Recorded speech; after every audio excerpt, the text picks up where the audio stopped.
Hello, everyone. We have a jam-packed episode of Tome of Knowledge. I almost said the wrong show. There's so many people here. What's the other show? Yeah, that's the other show where we talk about whatever we want about D&D, and you can't stop us. We have some special guests tonight. Some Bunny Dreadful and Nina Nikolic, aka Kid Kerrigan, here. And of course, me and VS and Moves Like Jagger from the GGN crew are also here. We're planning on talking about AI and D&D. But before we get started, Moves, I think you told us an interesting statistic before the stream that I think that the audience would like to hear. Yeah, we are less than 360. Well, it's exactly 360 hours away from reaching our 4,000 hours viewed on YouTube, so we can apply for partnerships. So thank you everybody who's been jamming out on our playlist and checking out the YouTube channel. We're so close, so keep it going. Keep this train running, or a carriage rather. Indeed, are there trains in D&D? I don't know. I mean, there could be. There could be. Magic trains. Magic train, yeah. Keep Yeah, this magic train rolling.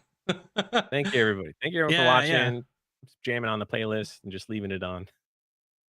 True heroes. Speaking of MVPs indeed. So thank you. Yeah, please go check out our content as well as our podcast, which we're getting. Our podcast includes our weekly D&D game, our weekly Out of Combat, as well as Tome of Knowledge will be on our podcast later as well, when we do all the editing and the uploading. But if you want early access to all that, I don't know why I said it like that, go check out our Patreon and get early access to all the goodness. Or come to this stream. Yeah, or just come right and just stay where you're at. Watch it live. Yeah, just stay where you're at. The earliest of access. Yeah, or if you're in the future, just come where we were. Or something like that. Anyway, my brain hurts. My brain hurts too. Hi everybody in chat. Hi Amaro. Hi Daisy Doll. Hello Nicole Chiba. Popping off. Welcome on in, everybody. Thanks for the Twitch Prime sub, Nicole. Yahi. Get those beautiful emotes. Wow, thanks. Oh my gosh, it's so nice to actually be able to talk to chat right for on once. time. Death, Dice, and Dungeons. I love that. Death, Dice, and Dungeons. Is that in no particular order, or in like any order that you want, all or those is things. it specific? Yeah. I'm hoping it means when I die, all I have to do is play D&D in the afterlife. Sweet. Only play D&D, or in the afterlife, your world. You are D&D. I'm living out someone else's living out D&D. a D&D adventure. Yeah, like they're playing the game and I'm just like stuck in it. No, that sounds terrible. Actually, yeah, that sounds awful. You're literally an NPC, which is. But I feel like we should make a movie about that. You know? Like a D&D isekai. Like you're living someone else's adventure, but you're an NPC in their world. So. Oh in man, the afterlife, no. Scheduling cannot hurt you. Yeah. Yeah. You rolled in that one in the afterlife. Anyway, What did I miss? Well, there's a channel called Death, Dice, and Dungeons that followed us, and we were wondering if it's in that particular order, or if it, what's it like if you had to play D&D in the afterlife. A box. What's in the box? What's in the box? I think it's Elgato stuff. The last bit of my Elgato stuff. I'm working on a big thing, and they've sent several packages across several days. So I was like, Garrett, remember I said before we started the stream, I apologize in advance. No. There will be ding-dongs. I didn't even hear it, by the way. So good. We're just going to change this to a box opening stream now. So we're just going to sit in your camera. I've got something I can unbox. I got new tarot cards right here. I haven't even looked through. All right. I have a nondescript water bottle that's unopened. You're gonna unbox some water in your mouth. I have a new D&D book that's in bubble wrap right now. Unboxing stream. That's I actually do the most exciting one. I also have a box Yeah. of business cards that need to be updated. I have a whole Ooh. treasure chest. Oh, We can do perfect. that. Oh, now we're talking. We should make that. We should make an unboxing video, but it's totally fake, and it's just a treasure chest that we fill with all sorts of like random ass treasures. Oh my god, it's so funny. Okay, so we're gonna talk about AI and D&D today, and we've got the regular crew and some outside perspectives. So I think especially interesting are gonna be the perspectives of Moobs, for one, because you are a digital artist, or a, what's the proper word I'm looking for, graphic artist by education. Yeah, I graduated with a BFA in entertainment art and Yeah. animation. There we go. Those are the words I'm looking for. And then Nina, who is a voice actor, And then, also has a bachelor's in That's right. animation for interactive entertainment. That's right. And then Bun, who is an artist as well. Well, I have a. Everybody else gets to get fancy credentials. You're just like, I'm an artist. They I have a set their own bachelor's of credentials. You can say whatever you want. I have a bachelor's of fine art with an emphasis in printmaking, and I'm 1 credit away from a minor in art history. And I am also a games industry UI UX designer, primarily focusing on UX. So I have a lot of different art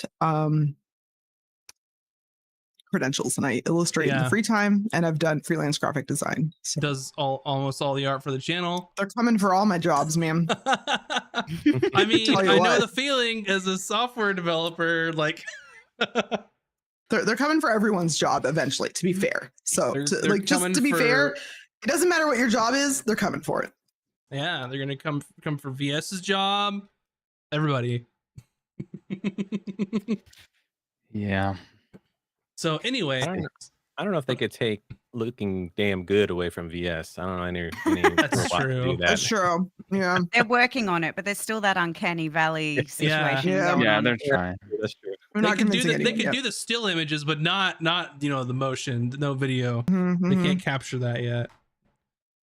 They're actually really close, and it's kind of scary. But anyway, so we're talking about artificial intelligence, and this is a D&D talk show, so we're relating a lot of it to D&D as well. And I think that when people are talking about this space and like what we're talking about generative AI, because there is a whole bunch of spider web of AI/machine learning, which, without getting too much in the technical deep end, are used sort of interchangeably, while they are in some ways. But with that being said, so generative AI is a form of machine learning where you're able to like produce like either text or video or images or audio, like that kind of stuff is what we're talking about. So, and I'm sure you all have heard of examples of all three of like image/video, text AI, and voice AI. They're all over the place. I mean, at this point, for those five Bing users out there, it's built into Bing. So Are we allowed to name names with the different AI like I mean, companies yeah, and things? I don't know that I have any to name. I'm just curious if there's do. rules that if we're trying to be nice and polite to the thieving AI companies. yeah. I mean, so like I think probably some of the biggest like image or video AI, probably algorithms like Midjourney, GPT, which is most famously ChatGPT, which uses its own algorithm. Bard is Google's try at AI. For like image, or sorry, I said Midjourney, Dolly 2, and Stable Diffusion are for image. I kind of mixed text and image there. So Midjourney, Dolly 2, Stable Diffusion, probably image and video. Text, ChatGPT is almost all, other than like Bard and some other open source stuff. And I also think it's worth mentioning that Death Dice and Dungeons mentioned it, but yeah, that's actually what prompted us to want to talk about this on stream. We saw that news article about the artists that used AI. I think it's important to note that it was the artist. I don't think it was Wizards telling the artist to do that, but I do think that a lot of artists are overworked. We should give context of what that is. I have the article pulled up right now. Yeah. So there was some to do, and there was an article out saying that in the new D&D source book had featured AI generated art, which, to be honest, that was the book that I had in bubble wrap, and it probably has it in there because there wasn't time to reprint. Get it? Oh my god, that's funny. But what happened is, I think originally it blew up as like WotC used AI generated art. Technically, yes, but not knowingly. What came out is the artist who drew some of the art in the book. This is the new Bigsby's Glory of the Giants. They used AI to sort of like improve some of their art, and I've seen like side by sides of it, and it looks like that they used it for like highlighting and some other like color stuff. So they drew it and then used AI to enhance it. And then the especially bad part about it is they didn't tell Wizards of the Coast they did it. They just said, here's your art, and then handed them the finished product, and they printed it. And then this artist posted on Twitter how they used AI in their art, and then that's how everything blew up. I was just going to ask how they found out that was the case, because a lot of the time, like as you said, this stuff is getting really good. Like there are a lot of instances where I'm befuddled at how people are like, oh yeah, that's obviously AI and it looks so much worse than the original sketch. And I'm like, it really doesn't look that bad. Like I wouldn't have guessed that was AI or enhanced with AI. Like there is no way that I would have guessed that. So it always drives me mad when people claim that they know. And especially when you see artists constantly having to justify that they've done all their own work. But if hands aren't in the picture, if there are no hands in the picture that have been modified, how do you know? It's true. It's their one weakness. Once they solve it, we're screwed. Well, I will say in the art that I posted, and then I posted the link in the chat as well. Let me do that in both chats. I mean, there's only one chat over on the YouTube land. The AI one, the hands look better. Because I think the original had just had some sketches for hands and stuff at that point. Yeah. So that's the article in question. I want to hear what your these all's were the thoughts images are. that I saw, and everyone was saying like, "Oh, look, this sketch looks so much better." Blah blah blah, and I'm like, I mean, same, but one has more detail. Like that's literally how, if I was just someone on the internet, I would be like, oh, that's cool. And then if I saw the sketch, I would be like, oh, that's cool.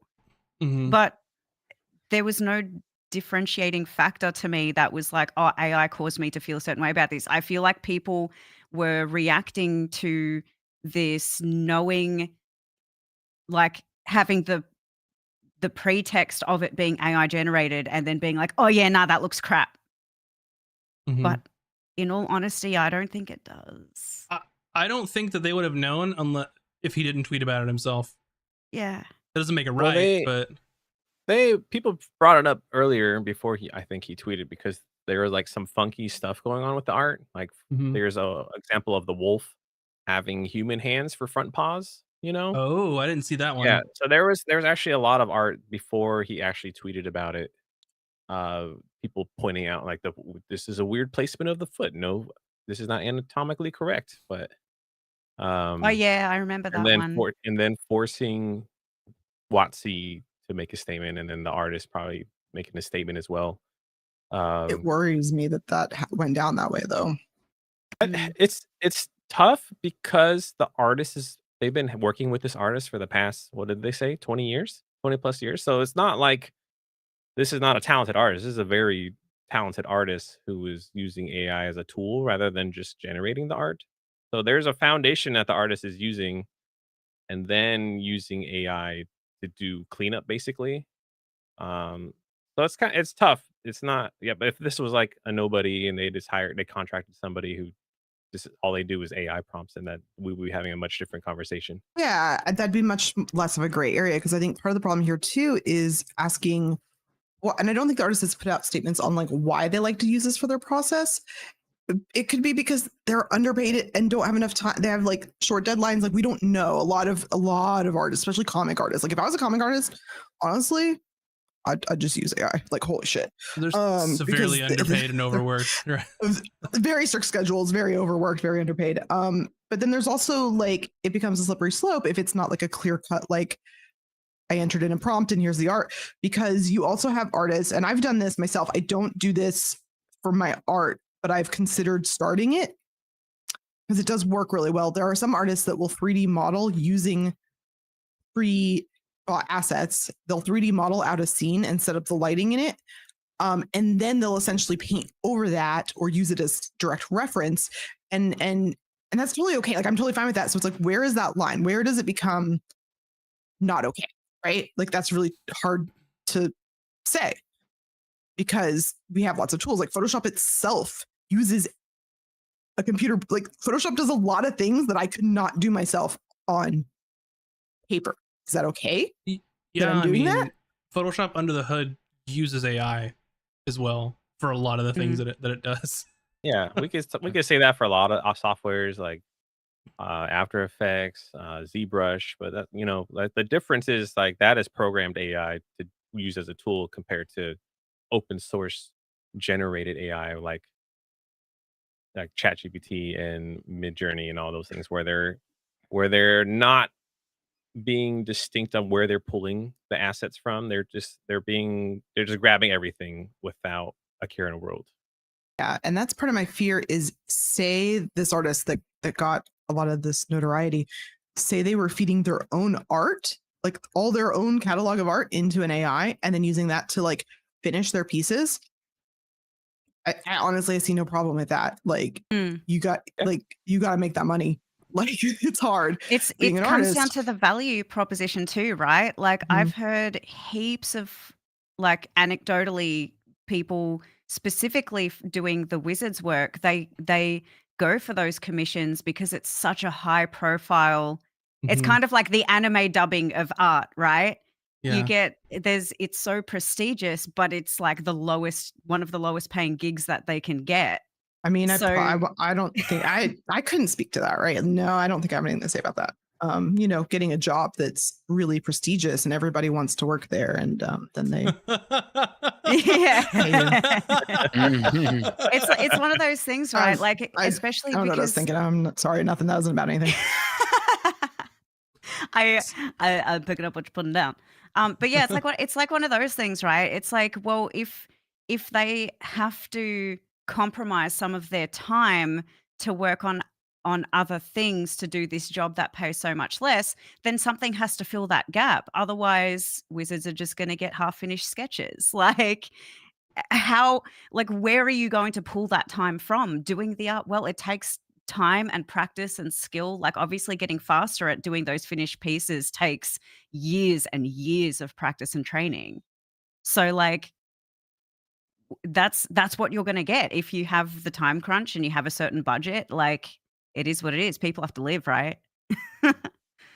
Yeah, I think it's important to differentiate like what are you using this generative AI for? Like because we're a show, we're a live stream, and we're monetizing, right? So that becomes like a moral issue, right? Where if instead of Joe hand drawing all our PCs, NPCs, all the overlays and stuff, and then just putting in a prompt and spitting it out, then that might be a different conversation. But if you're just playing at home with your friends, and then I'm does that really matter? Because if you want to use AI art at home for your game, for your tokens, for your character sheet, I see no problem with people using AI art from that. The problem being that you should know that depending on which one you use, you are technically stealing art from the artist that made those and did not consent to that. So I would argue that you should consider, if you can afford it, commissioning someone to do your character art for you. But if you don't have the money and you want to use the AI art, honestly, I would do, like if I couldn't draw, I'd probably do the same for my home campaign. That's the thing, and it's a good distinction that you both brought up is like, is what you're using for commercial use or not? The tools are out there. You can't put them back in Pandora's box. I know dozens of people that play in D&D campaigns at home and me included, for stuff that's not commercial or anything. It's like, man, here's my character idea. Can I find some cool art to put on my character sheet? D&D that they don't know about. That's not on stream. Yeah. What? Yeah. What? But there's the thing is, like, I want a cool character. Like, I want a cool picture to put on my character sheet of something, right? And it's just like, oh, that looks cool. You know, go find it on like fucking Pinterest or something like that. Like, I would, you know, make a conjecture that happens more often than it doesn't. Same thing for like already borrowing the art 100%. that someone made. Same thing for like maps, you know, like for DMs that are tokens, or like, I don't want to have like, you know, and putting this in perspective, artists should get paid for what they do, right?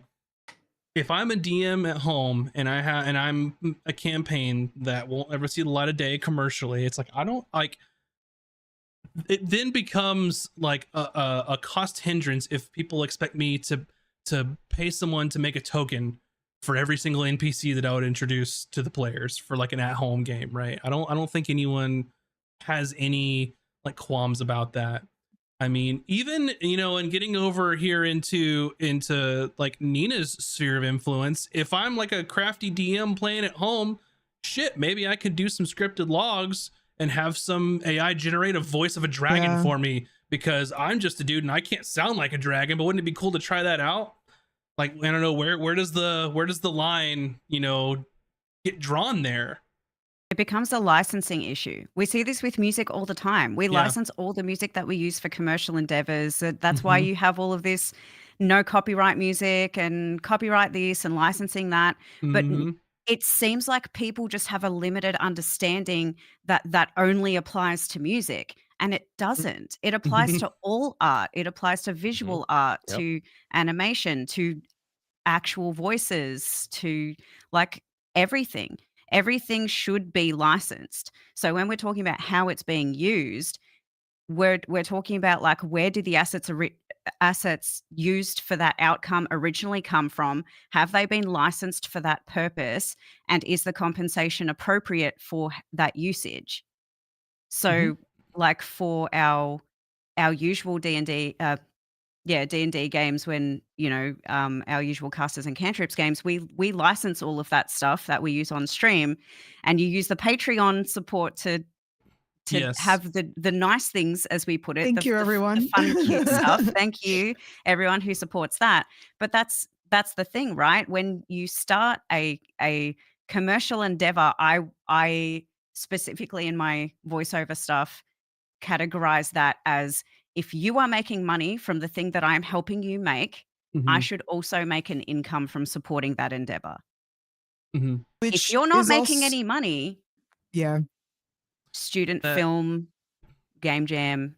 Yeah, and that also comes to like loosely like define like making money. A lot of people don't see like making a YouTube video or streaming as a commercial endeavor, true. But I mean, in a technical sense, it is. It has the potential to be, which is the thing. And people don't realize that if they have Twitch affiliate, if they have YouTube partnership, that is already considered commercial. If you have a Patreon, if you're doing a Kickstarter, all of those things have the potential to generate revenue. It might not be much, but it's still not that. And the thing is, if you need to be mindful of, if it's like someone said, I just do it for my hobby, which I don't make money from, is that hobby publicly available for other people to use for entertainment? If it is, that's a very gray area, but it's still publicly available, where in the world of music licensing, for example, if you were to use music that you haven't licensed, you're going to probably have a strike on your channel. What's to say that shouldn't be the same for any other assets you're using for that, for your overlays, for etc. Or even if you have paid to use it, you'll get a strike. That's a different story. Yeah, sometimes that does happen too. From season one. And to that point, Nina, do you think that it's a little different with like audio and voice, but a lot of times with art, artists are very careful about making sure their signature is visible in the piece. So if you do just grab someone's art to use for your character, you're technically also advertising for them in a way.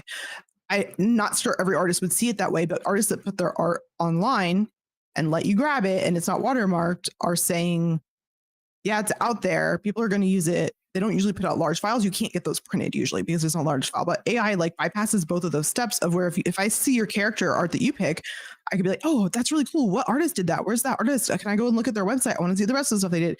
But with AI art, like you don't know which artists influenced that piece. There's no way to know. And so like it's less obvious with voice acting. So it's not like a good comparison for that or with writing or things like that. But with art, it's like I'm totally fine with people grabbing stuff off the internet, and I'm totally fine with people using AI art, but I think you do have to acknowledge that like you're feeding into a system that is taking money away from and it's artists. Kind of a black box. It's like what goes in and then comes out. You don't know the source. You don't know. Usually. Yeah. Like, and sometimes you'd be like, I love this piece. I found an AI piece of like photo art that I saw online the other day, and I was obsessed with it for about 5 minutes before I realized it was AI, and I about started crying because I felt awful, and I felt so inspired by it. I was about to do a painting that was inspired by it, and then I haven't even been able to start on it because now I just feel bad, and I'm like, now nobody's winning now. So like, welcome to the future. Everyone loses. I think that. Oh, go ahead. Oh, I was just going to say the weird thing with what you were saying about that, with voices in particular, the weird thing is that, so with art, it's like a weird amalgamation of everything.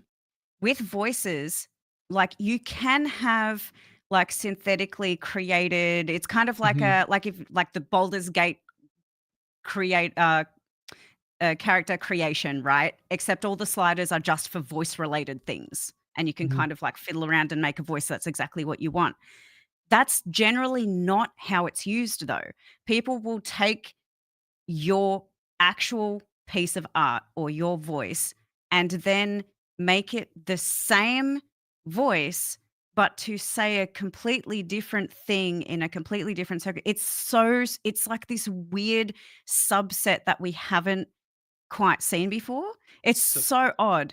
There are websites where people can literally just upload any voice they want and just use it for whatever they want. They can take a minute of each of our voices from this podcast right now and use our voice for commercials, for e-learning, for whatever until the end of time, for whatever they want, for porn, for political campaigns. That's no idea. We would have no idea either unless we would have no idea who did it, where it came from. It just is there. Anyone can do it. It costs $10 a month.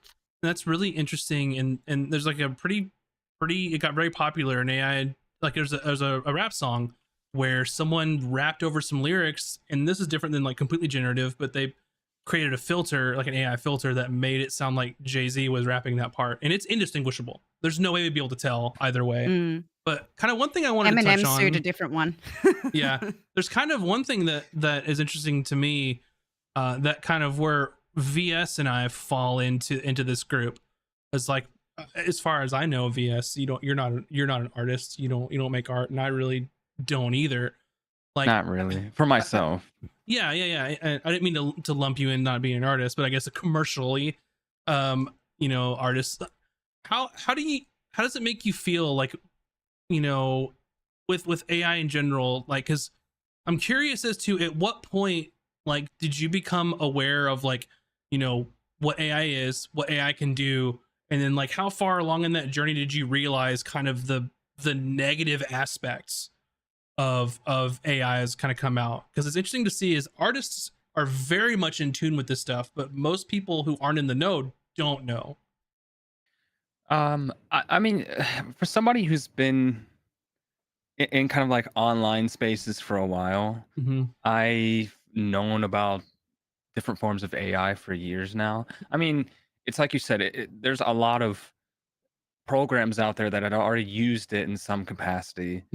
Not necessarily generative stuff, but AI has been used for a long time now for X, Y, and Z reasons. Right. I think when I first, I remember a lot of years ago now, I want to say 6 or 7, maybe even longer.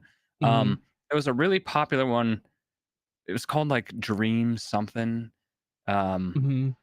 where it would use AI to create these weird trippy images with all kinds of like rainbow colors and eyeballs, and people are using those images and putting them into video games as like texture files and replacing like whole game Oh, textures with it, like in the modding scene. Yeah, I Creepy. remember. Yeah. I remember that. Yeah. I forget what it's called, Dream something.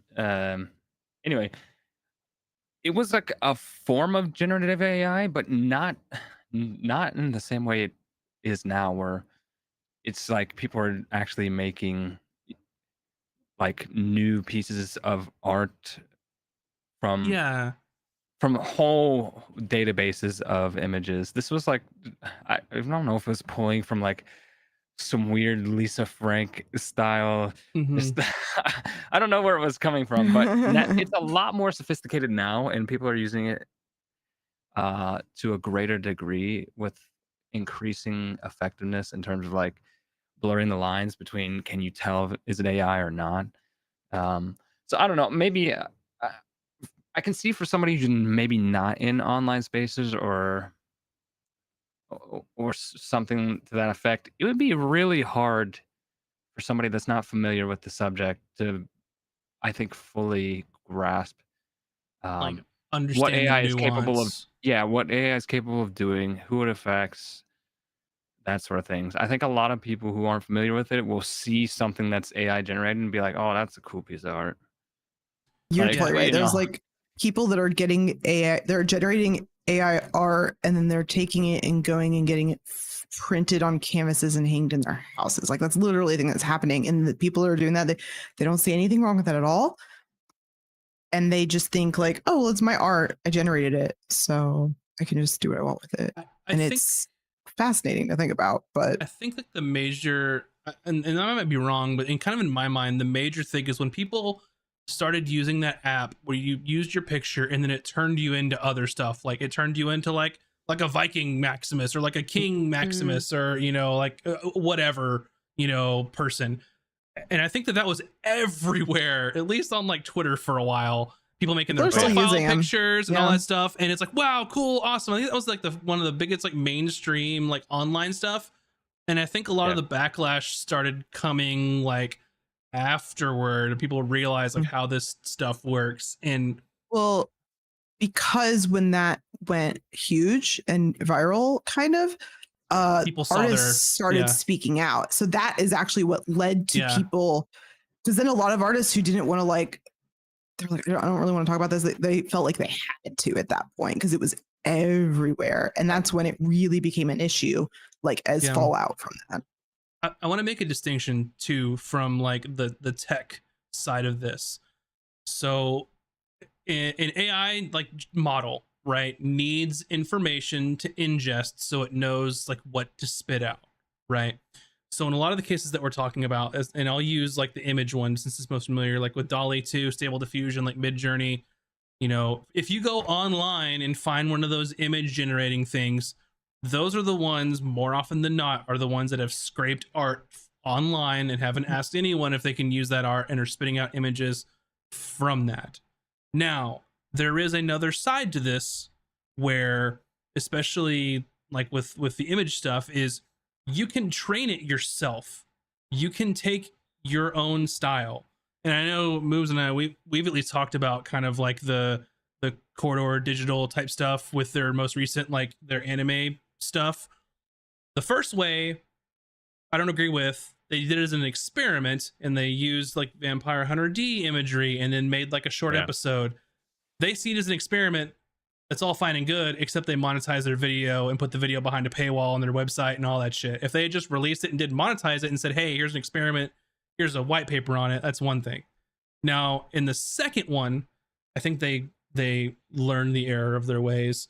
They did something similar. They used like Stable Diffusion, some other things, but they paid an artist to create an art style with still frames and like of all the characters and like how like, you know, the characters look and like their facial expressions and all that stuff, and they had actual art reference. I think you pay an artist, if you're doing something commercially, you pay an artist, they create concept art for you, and then you feed it into a model and the model spits that out. I think that that's the way AI should be used for like commercial endeavors. If any the artists we mentioned earlier, if that artist was only feeding their own artwork into the algorithm, and they were like, I don't really feel like drawing this hand tonight, but I've drawn 1 million hands. I think that leads to a discussion that is like, well, that we're seeing with actors and stuff on strike now about like residual stuff.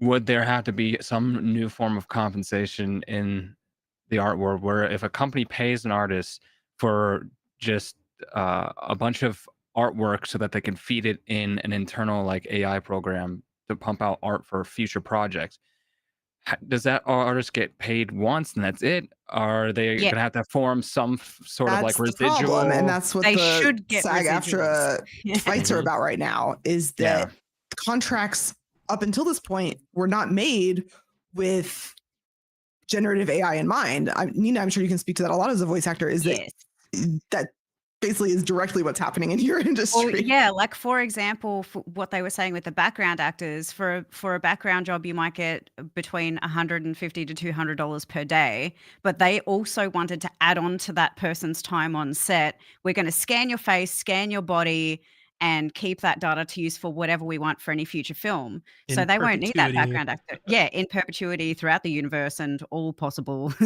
whatever.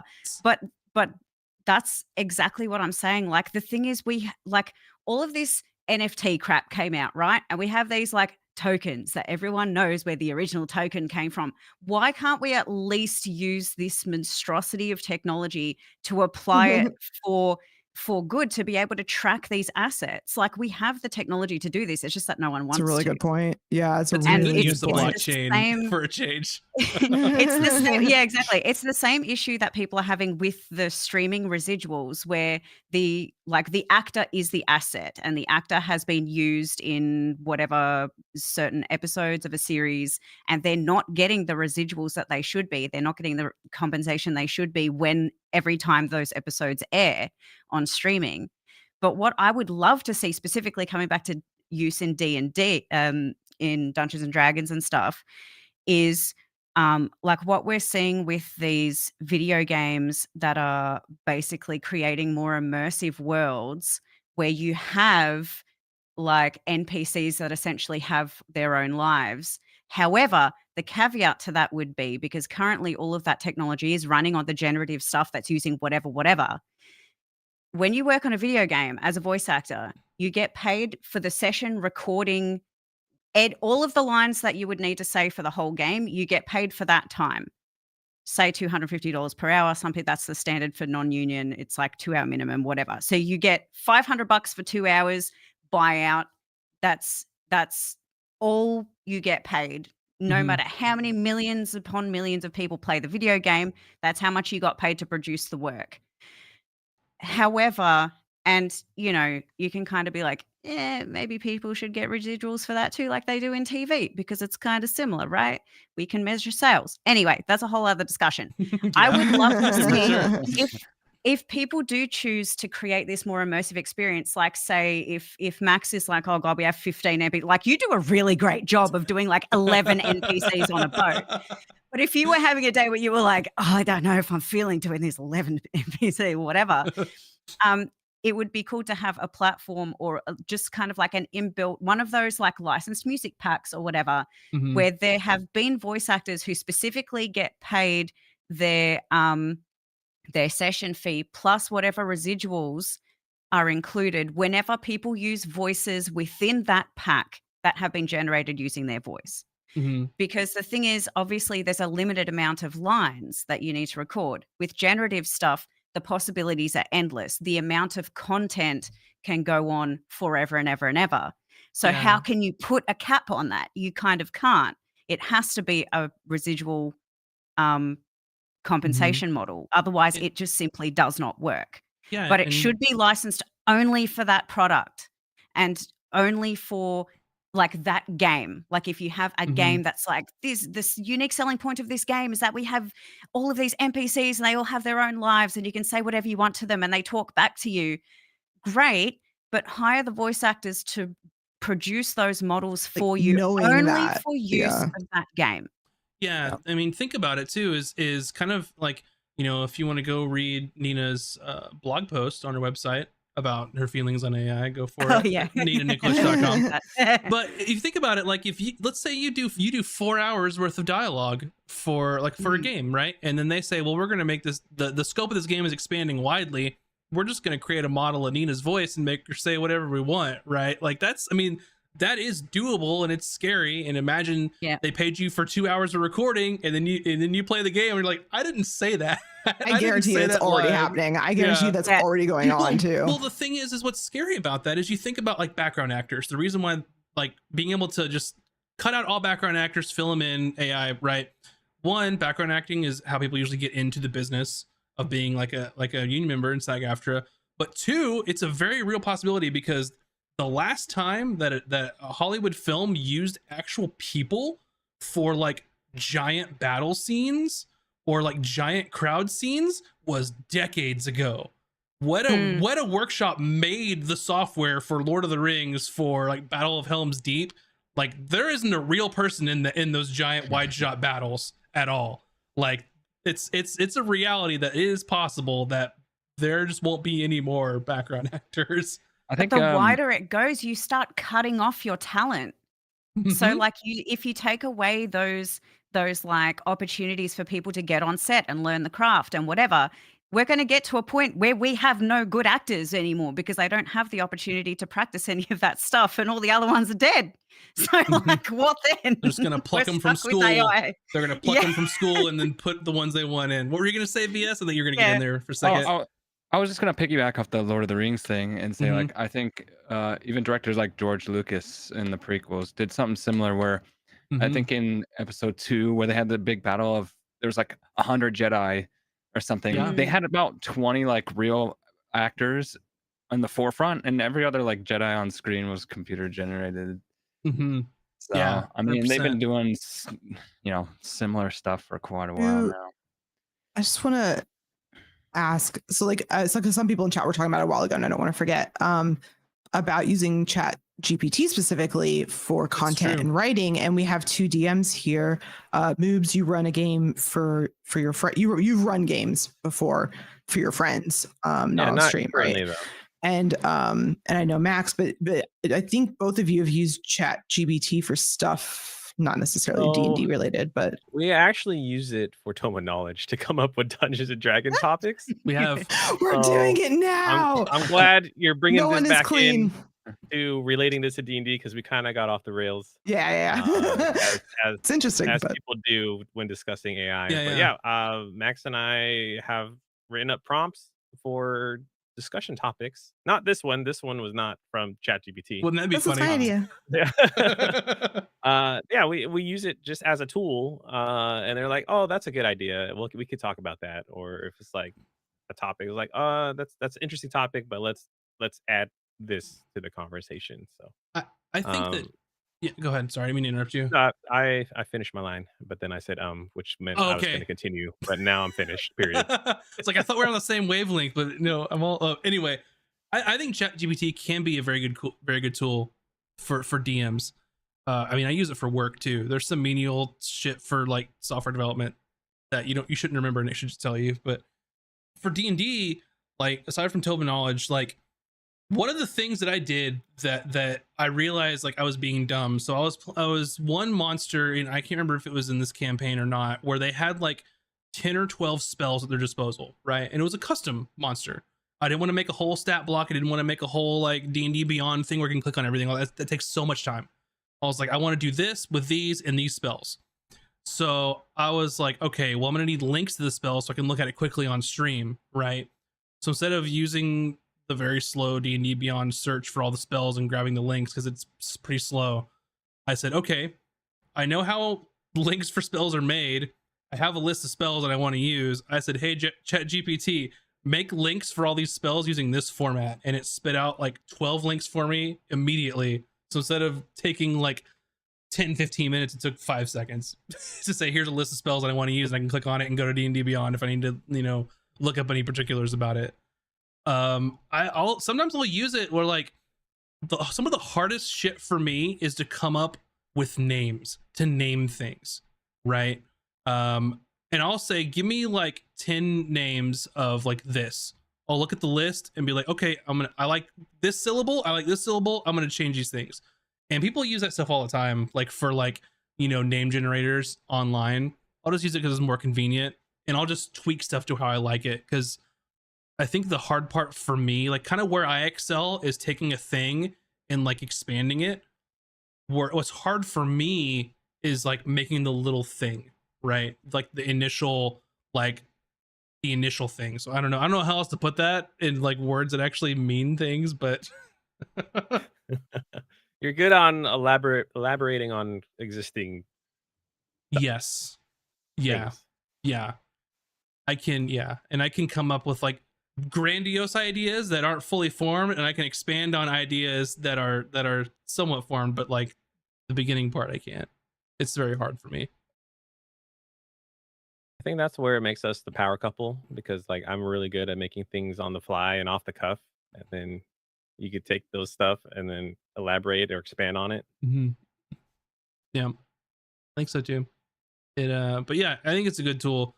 As far as like, I haven't even thought about like go deep diving into like the ethics of like text-based generation of like AI. That's what I was going to ask, because I don't know what that stuff's like. Do we know what ChatGPT is trained on? I don't actually know. The internet. Yeah. So it's the same problem. It's the same problem of there's no way to backtrack the sources and make sure that you're not stealing art to make your thing better at the end of the day, right? Mm-hmm. And it's like Nina said, we have the technology, we have ways that we could track that. Even for ChatGPT, it could literally spit something out to you and say, here's the sources used, or here's a long list of sources categorized. And every time you visit this website, our ad revenue gives 0.005 cents to this art studio. I don't know, like there's ways to do it. We're just not doing it because none of it has been legislated yet. Not how the models are made now. Because without getting like too technical, like I think it would be a possible and like a fruitful way to explore it. But I think right now, once you feed an AI model like something that's for it to learn, it basically creates like a network of like how things can be made, but it can never tie all those things back to a single thing. Right. It doesn't work. Well, so like a good example is there is an AI that is trained specifically on art that was specifically bought for the purpose of training the AI. And it was really interesting because you can basically describe, I saw a presentation on this where you can basically describe Mickey Mouse to the program, and it will shoot out a bunch of cartoon mice characters, none of which look like Mickey Mouse because it's never been trained to know what Mickey Mouse looks like. So if you're like, I want to use one of these as my new mascot character, it is actually a good way to make something that you know is legally distinct and unique in a way. But the artists were compensated knowing that's what their art was for. So it's happening. There are places out there doing it responsibly, but it's like you said, it's too late with some of these older ones. And like, I don't. Yeah. I was going to mention the idea of like, I mean, for the longest time, we've had stuff like Shutterstock, for instance, where it's a bunch of images, either artwork that's been done, photography, video that people have done, and goes on the Shutterstock. And anytime somebody licenses those images, I'm pretty sure the original source for that piece of art gets compensated by Shutterstock. I'm not 100% sure that's how it works, but I feel like it is. Either that or they're just paid outright for a bulk of images. I don't know how that works. But either way, it's an idea where the website exists for people to have to be able to license the work. So they could potentially have a website where artists put some artwork on there, and then companies can pick and choose from catalogs of work, license it, and then maybe be able to feed that into an AI program since they've licensed the work.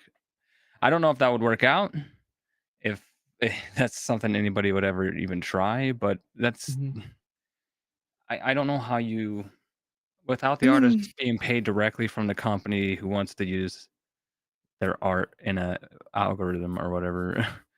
I mean, I'm not going to go down this route because we ain't even got time. This isn't what it's about. But the way you make stuff like that work is, universal basic income and universal health care. Like, if we didn't live in a world that was so messed up to where if you don't have money, your life is over. If we didn't live in that kind of world, then it becomes less of an issue. But we do live in that world, and that's where it becomes a problem. And I don't know. It's just really hard. And I mean, that's okay. I think that's why it's fun to talk about. I think that's why people like talking about AI, because it isn't an easy. We all know that it works well and does good for the world. It's only going to get better. When you had people thinking about AI decades ago, like 50s, 60s, the idea was like they envisioned a future where AI would take care of all the menial tasks so that more time could be focused on pursuing the arts and things that people are actually interested. Now it's like the opposite. People are like wanting to do the whole grind set thing and then use AI for the artistic pursuits. I'm like, that's not how it was supposed to be going. Yeah. They want to live the artist dream without actually being an artist. Yeah. Gosh, there's so many people I see You got it posting their reversed. art, and you're like, you didn't paint that. That's AI that you just are like claiming as your art. I'm like, dude, you just clicked a button. It's like that meme where it's like, hey, I made this, and then the other person's like, you made this, and then that person leaves, and then the last frame is, I made this. I made this. Yeah. Thank you so much for the raid. Thank you.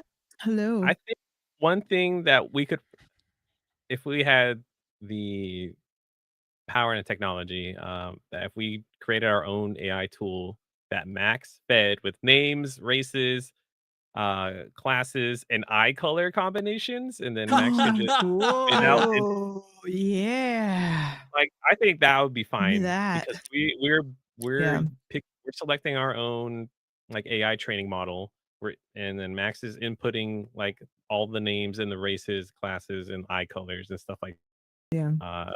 That's like, I think that would be a good use of AI, especially if honestly, if I could buy a program that was like a generator, and it was basically like you tell it what you want to generate and you tell it, and then you provide the inputs.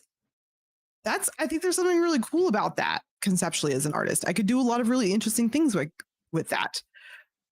But I would be entering in stuff I myself have the rights to because I'm Was that like a little bit how like Photoshop works with brushes and stuff too, like where people make their own brushes, import them into Photoshop? Oh sure, yeah, I've made my own brushes. A lot of people do. You can find free ones out there that artists are willing to make it and give to you, and that a lot of that goes into what Chinner was asking about, which I don't know if we have time to get into tonight because it's not really D&D specific, but the concept of like, well, if you're an artist and you're copying another artist's style, or you're inspired by another artist's style, you're inspired by a piece versus AI, because it is kind of like all in a weird gray. Everything's in a weird gray area, but yeah, that's a topic for tomorrow. If you guys want to talk about art, show up to my stream and we'll talk about art. Yeah, Buns and doing art at Tuesdays at 7 p.m. on this channel. That's so weird. That is the discussion though. Like a machine, whether or not it's capable of being inspired, which I think it's interesting. I don't think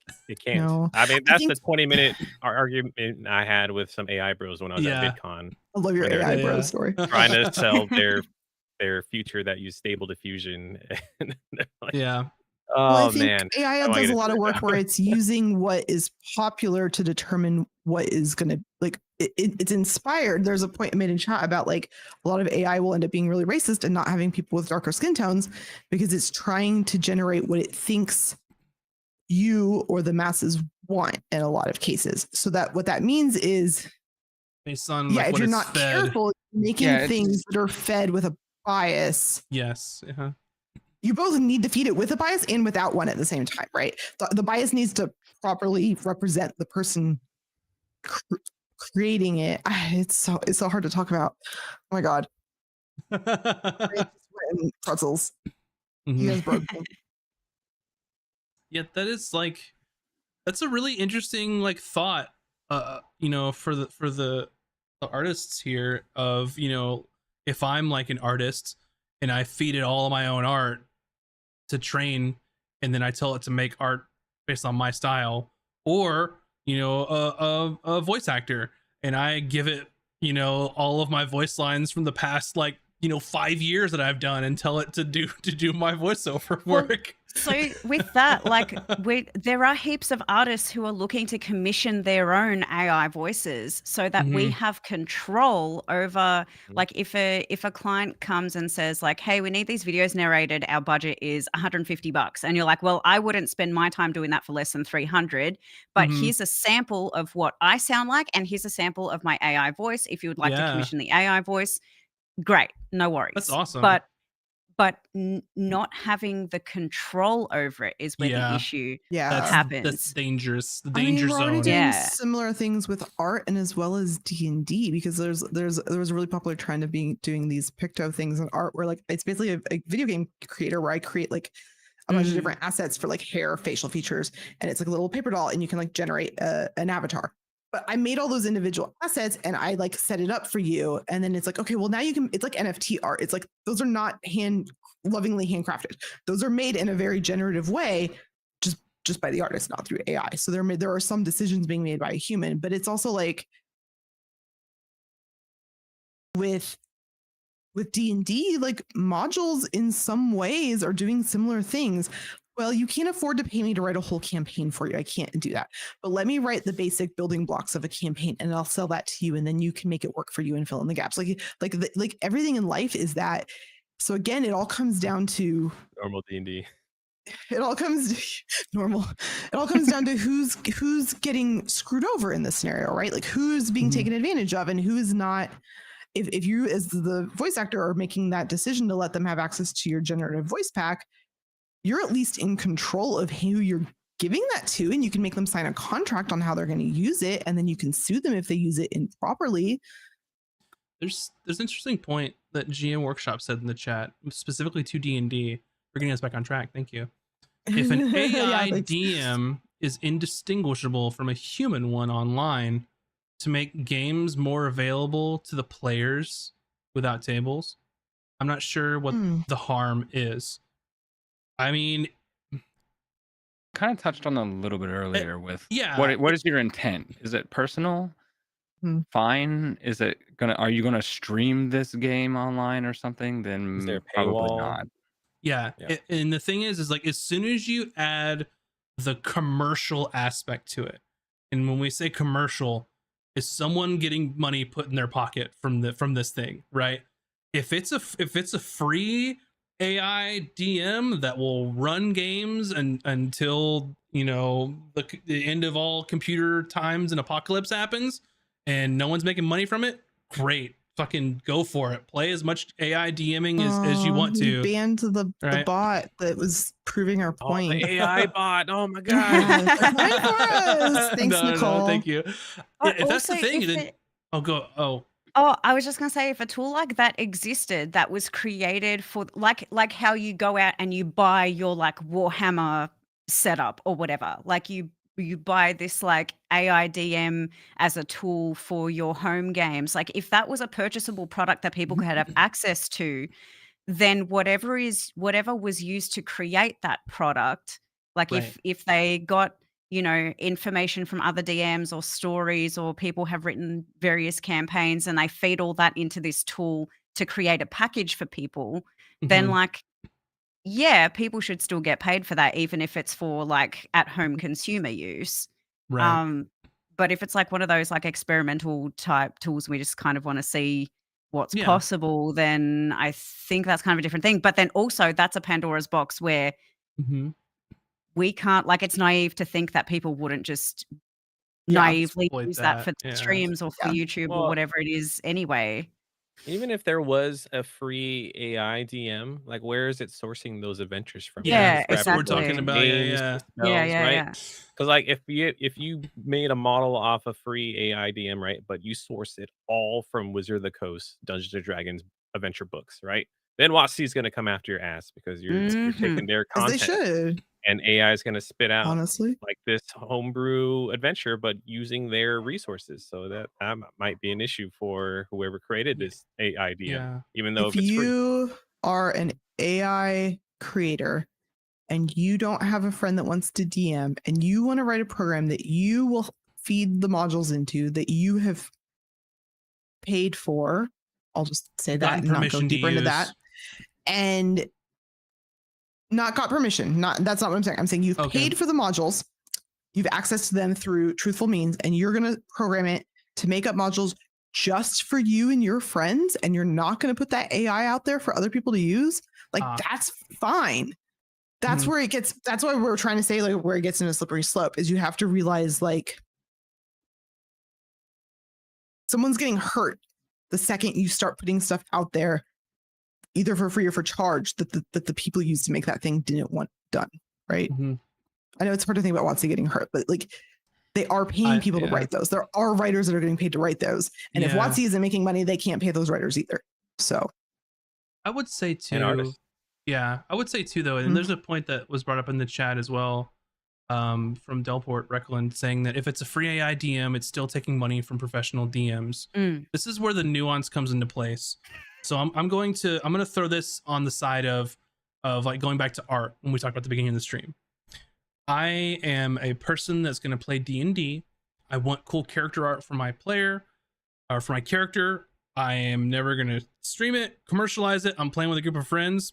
I would say 9 out of 10 people, it's a made up statistic, but 9 out of 10 people have grabbed a piece of art from like Pinterest or somewhere and then put it on their character sheet, right? Does that take work away from professional artists? Potentially. Or was that person never going to pay an artist in the first place, right? You know, and that's a hard discussion to have, but I mean, I don't know. And is that the same thing with this made up AI DM of, let's say, me and VS and everyone on the call, Nina and Bun and Moobs have never played D&D before, ever. We wanted to try it. Do you think we would start with a paid DM? Maybe not. Maybe we don't know any friends who would want to DM for DMs us. is a sad thing because we don't make enough money to pay anybody. Nobody I know makes enough money to pay someone the amount of time they put into running D&D because it's like a labor of love for most DMs. But like if you were a paid DM in your job, you're getting paid by the hour to run a pre-existing module. Why wouldn't you pay for that? Like if you can't find a DM and there were people that were willing to just run it for you, like for, you know, $50 an hour. Yeah, there's gaming bars that do this now. Yeah, there's like places that do that. Recruit people to run Dungeons and Dragon games at their gaming bar, and then there's a cover fee, and depending how many players sit at the table, that's how much you get paid or something like that, or amongst on top of your hourly wage, which is probably shit. So, but yeah, that stuff's happening if you have a local gaming bar. And the takeaway there is, I don't think y'all are appreciating your DMs enough. I think that's the takeaway from this is that DMs are doing this unpaid, putting all, like, you guys don't even know how much time he puts into this campaign every week. And I know there are others that do even more because we're on a very strict schedule. So we don't have like, as some people play longer games than us is essentially what I'm saying. That's a lot of content. I knew a DM who I'll let them out themselves in the chat. They're here that was running one campaign, but the campaign itself had about 3 to 4 games happening a week for a group of 25 people. Not everyone played at the same time. It was a West Marches style. It was a West Marches style. Man. And so the amount of time that he must have been spending, not just in running that, we're looking at about 4-hour sessions, three times a week. It's 12 hours. And then the time he preps and plans, that's like, I mean, that's a full-time job. That could easily be a full-time job for someone. And so what my takeaway is, you could use AI to get DMs out to more people in the world, so more people who play D&D, or we could, if you don't want to DM, go find some money another way and support your DM. I don't know, just like buy your DM a pizza. That's what I'm trying to say. Buy them a pizza. I think too, like, and we're talking about an imaginary piece of like vaporware where an AI DM is indistinguishable to a real one, because I think that if this even becomes possible for a much longer period of time, you're going to get a specific type of game from an AI generated DM versus if you paid for a professional DM, they have the power to specifically cater something to you and your group's interests and make it like a bespoke sort of experience, which I think AI is going to lag behind for a while. But with that being said, I mean, it's the same thing, and I'm going off the rails again, I apologize, but I'm using what I know. It's the same thing with like software developers. Like you know, AI ChatGPT is going to take all our software developers jobs. It's like, well, it hasn't yet, right? And I think that specifically ChatGPT is where it's strongest when it's talking about like code, because that's where a lot of it was trained off of. But I mean, it's going to come to a point where like maybe it can fill those specific niches. Maybe AI Dungeon Master 1000 can fill like a specific niche. I don't know. They're difficult conversations, and like I honestly don't have the answers. I don't think any of us have all the answers either. Yeah. People in much higher positions than us that are paid to do this shit should have the answers. But there's also being like indistinguishable in terms of the flow of a game, but I don't think that we will ever reach the point, especially in our lifetime, that you will get the same loving experience with a real DM like Maximus versus a robot DM. Like and that's the same thing with voiceover, right? Like if you look at the examples of those games that are using procedurally generated or like generative AI NPCs and stuff, it gets so fucking boring after just 10 minutes of walking up to people and saying stuff to them. After 10 minutes, I was cringing at how I couldn't stand to listen to these people talk about stuff anymore, because you would go up to one NPC and be like, hey, how you doing today? And he's like, why are you talking to me? I'm just trying to walk here. I don't know what you're talking to me for. Why are you talking to me? And he's like, no, I'm just asking how your day's going. Is that your AI voice? Is that your AI well, that voice, was Tina? the voice. That was the AI voice that was chosen for this New York video game. Every single NPC had the same voice, and it was like that really weird, like, I'm just walking here. Please stay away from me. Oh my God. It's the same with visual art, is that, and this is why I don't think AI will ever replace true art. The problem is that greed and corporations are going to be using it to replace as much as they can and as much as they can get away with. But I think we as consumers need to be very mindful. You may think this doesn't affect you, but it does, because I think we all are living in a world where we're a little bit like sick of reboots and sequels, and we're all kind of like, I want something new. And you have to realize that the more AI takes over these artistic jobs, the more that's the world you're living in. New, like actual new and interesting, unique things will never come from an AI, because they're literally trained on what's already come before. They might find unique and interesting combinations of those things, but they're never going to come up with something that is truly, genuinely new. Now, this is something that most artists, and it's a little different with voice acting, but it's the same in a lot of ways. It is the same, because there's no basically, because everything gets like averaged out. It just becomes completely generic, and there's no specificity. The artist is the specificity. The you're human choosing DM how to deliver a line and how to put the emphasis where you really want it, and where to add the quirks in to make it feel like, to me, that's the best thing when I hear good voice acting or a good human in movies, is like when you hear a weird quirk where you're like, they said that a really interesting way, and you can't quite put your finger on it, but it's like only they could have said it that way. Like that's the stuff that we're going to be losing. And only you can draw it that way, and only Max can make the decisions he does as the DM that way. I think that to take us on a journey that we have no idea where we're going. Yeah, it's like AI is not bad if used as a tool. Right. It's bad that it's taking money out of the mouths of the people who actually need it and giving it to the corporations that are going to be using this stuff. But so the important takeaway from all of this, from what I've heard, is that your robot dungeon master will never love you. You should find a loving DM. Your robot DM will never love you. I was going to make a point about the AI versus real DM thing, and Graphenix kind of says it as well. Like Baldur's Gate 3 versus like an actual D&D game, where there's set things that are going to happen when a computer is involved. It's going to make rulings a certain way, and you'll never have a rule of cool with an AI, where sure. A player does something and it's not how exactly it's supposed to work in the rules, but the DM's like, "That's awesome. I'm gonna let you do that."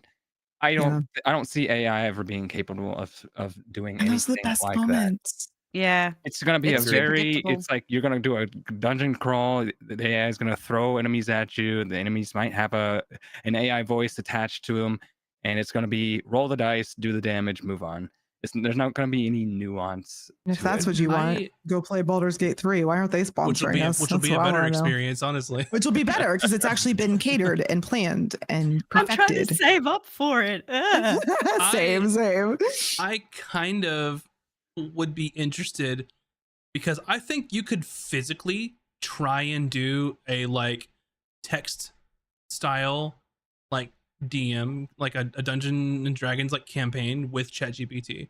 You could try it for sure. You could try and say, "Hey, come up with this, and let's play D&D," and then tell it what you do. I'd be curious to see how awfully bad, like a text adventure, like you the old school, you could like certainly text do adventure it games, and say what happens. absolutely, and say, "Hey, here's what I rolled. I'm fighting this monster." Like, I bet you could. I mean, it'd be interesting to see. Yeah, you would have like to somehow feed it the rules of the game. Yeah. Like it would probably know. To be honest, Because everything's Yeah. on the internet, all the rules are out there. Mhm. yeah, I suppose. It's already been fed that information. It just doesn't know how to classify that information as being relevant sometimes to what you're Mhm. asking of it. Yeah. Yeah. Yep. Or you So know, helping it like filter out the correct. Yeah. Just to be clear, we're not advocating the not usage of AI. Like if you're using AI as a tool to help you with whatever you're doing, then that's okay. But we're Use it talking about like the responsibly. morality of if you're using open It's- source generative AI, that it's not discriminating what information and art and voices that it's taking from. So it's mainly a moral thing, which It most of quickly us becomes are. an ethics Yeah, an conversation, ethic. which philosophers are- have been discussing ethics for centuries, and we still don't have clear. Like, We're it's still a thing that is still being awful at it. taught and debated, right? Yeah. So, like, if you are going to go home tonight and make some AI art for your character and play your AI generated campaign with some AI generated voice acting in it, and you're not selling any of that, I say go ahead. You need to decide ethically and morally what's right for you. Yeah. I would say please just don't make money off of that, please. Yeah. Right. You would. Oh, go ahead. I was gonna say you would. I lost it. Shit. Go ahead, Vias. I'm sorry. It was gone. It's Yeah, I was gonna say there's moral implications, but as soon as you take something that you've made with AI and it moves into a commercial space, then that has material consequences Yes. as well that's what I'm for talking the about. artist or for whoever made the thing originally and is not able to say, "Don't use my stuff," because the machine's already ate it up and spit it out. There is material like dangers with that. There's that not it could hurt somebody. legislation in place that will come after you for a lot of this yet, but that doesn't mean there won't be. So yeah, like with music, like Nina was talking about, is it's potentially taking money out of the pockets of the original artist. Yeah, and honestly, artists are cheap. Not every artist is cheap, but there are a lot of artists out there that would love to draw characters for you for really cheap. They're learning, they're practicing. There's some that'll even do it for free if you get on Reddit. And then another thing you can look into is adoptables. It's basically before NFTs. There are these things in the art circles of the internet called adoptables, where you can basically like design a character and just say, "Hey, here's a character who wants to adopt it for $20." Like $20 for character art is cheap. So cheap. It's also a cute way to title that. Adoptable. Don't ask artists so to do than NFTs. free work. If they give you a rate, then you need to respect their rate. Like, don't ask for free art. I'm just saying some out there are looking for practice and they'll say, "Hey, give me a character idea. I'll draw your character for free tonight." Sometimes it happens.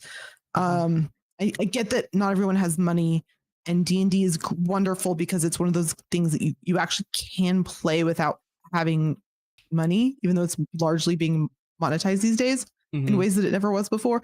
But I would also point out that when D&D was first created, you didn't have the internet to go and find your character art, so everybody did draw their own characters anyways, if at all.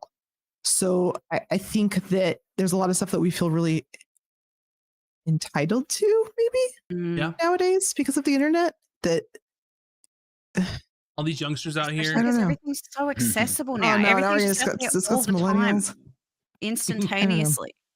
Yeah, it's a hard world to live in, but just try to have empathy and think about how much harder it is for the artists and the actors and the writers and the creatives that are like on the other side of this situation, right? I don't know. And it's hard. It's hard. Yeah, I think this was a good discussion, and kind of just to reiterate, none of us have the answers. Like a lot of it is like ethical, like and moral questions, and like these things like legal implications, material implications too. But I'd be curious, you know, aside from those who already participated in chat, if you're listening later on like the podcast, or if you're watching the YouTube video of this, like let us know what you think about it. Yeah, comment. Like let us know like what your thoughts on AI and like just in D&D or in general, because I think that for me there's a lot of powerful tools out there that should be used responsibly. Something about great power and responsibility and all that, but you know, without having your uncle die, you know, in front of you. Yeah, robot Dean will make your uncle die, but it will. You don't want that within its constraints, though. Like if you're going outside the box, it doesn't know what to do. But yeah. Anyway, anyone have any last words? I have two final things, but everybody else can go first. Because anybody else want to go first? Well, just use AI as a tool to help you with what you're already doing. Don't use it to generate something that's not your own. If you want, I lost my train of thought. But basically all I was going to say is, because I was just reading what GM Workshop said, and it's like, yeah, there's also like at the end of the day, the biggest problem and the real problem here is the world we live in. The economy and the structure that we are using is flawed in many, many ways. We live in a very, very bad society that does not take care of people on the individual scale in a lot of ways. Capitalism is bad. Screw everything. Let's all join unions and sing. No anarchy. Let's just take care. Yeah, respectful anarchy. Let's just take care of each other and eat the rich. I just wanted to end on that part. But I do want to say that if you want to talk about this more, is how it pertains to illustration and more specifically non-commercial art. So I'm talking about fine art or art that artists are making and just putting out there because it's coming from their brain and they're not trying to they're not getting paid to make a specific piece of art. If you want to talk about that and how both AI or also just like the concept of being inspired as a human by another artist's art, come hang out tomorrow. I'll be streaming at 7 p.m. Pacific time on this channel, drawing some non-AI generated art while we talk about some brain generated art. Yeah, because some people had some good art questions, but we're out of time, so we're just gonna flip that over to the art channel. So yeah, I hope to see you all there. I was just going to wrap up by responding to GM saying that I think that there will be a point where these corporations chase profit to the detriment of people so far that they end up losing so many people, everything crumbles from the ground up.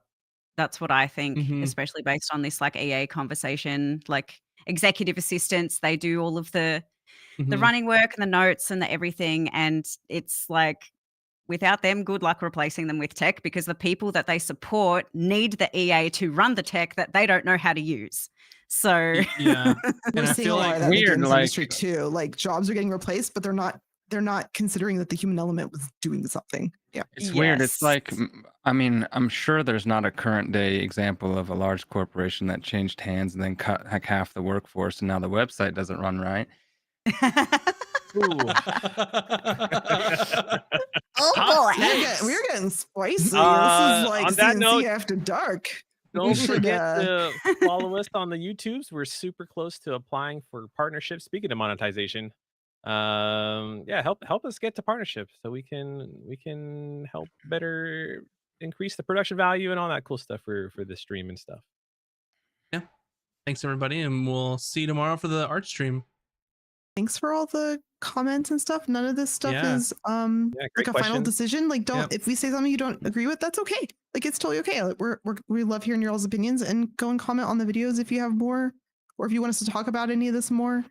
It's not about being human, is we can communicate ideas. Yeah. We can read what you're saying and process it and communicate back to you like a machine. Are we all robots? We are. And with that, we're NPCs, actually. We're all NPCs. Have a good night, everyone. Art Stream Tuesday, episode 13 this Friday of Castles and Cantrips. We'll see you then. Bye, everybody. Bye.